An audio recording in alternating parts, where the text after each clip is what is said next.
Hey y'all, I just want to give you all an idea on what I use for metal detecting. I've got me a homemade probe. All it is a automobile antenna, stainless, and I've got my old-fashioned corn cob on there. But you can use anything. This is just to probe the ground to see if there's anything right on the surface. And if it's just below the surface, I use the garden tool.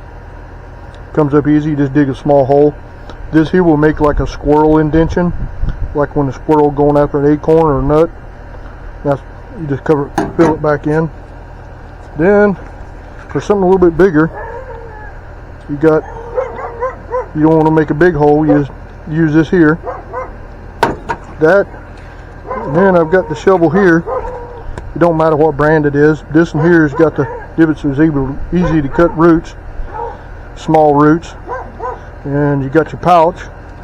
And most importantly is a pair of gloves. It don't matter what kind of gloves they are, just something to protect your fingers when you're digging in the ground, because you don't really know what's in the ground.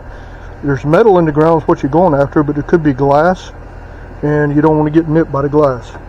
You also got to have some water, stay hydrated. Also my pouch. Also the most important thing is a pinpointer. It don't matter what kind of pinpointer it is. This one here just happens to be a Garrett. It doesn't matter what kind, as long as it does its job. I also have it on a leash, so it makes it easy. I don't lose it when you're in a hurry. Now if I enter a big field, which is here's my holster for my shovel, but I carry a bigger shovel.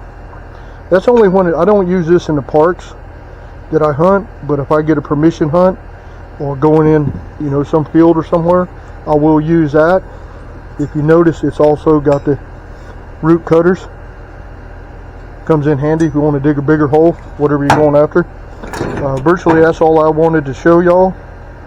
If anybody's just beginning, this here's some of the tools that you need. You don't have to have this. You can get a smaller one, or you could just use regular garden shovel. This here just happens to be something I acquired. It's good for small roots, cutting the plug, gets around easy. So hopefully that'll help somebody down the road. Like I said, the gloves and staying hydrated is the most important things. When I first started, I didn't have a pinpointer. I just made me a probe, and that's what I used. Then I found out that it's better to have a pair of gloves too. So that was virtually the first 3 items that I started out with. I always carried the probe in my back pocket, just shoved it down there in the back pocket. Then I slowly acquired everything else. But that should do it. Hopefully that helps somebody. Alright, thank you. If you get a chance, subscribe to the channel. You can always come back. I usually update. I usually hunt on the weekends. Weekends I could go hunt, metal detect, I could be fishing at the beach or in the kayak. You never know what I'm going to do each weekend. Alright, thank you for watching.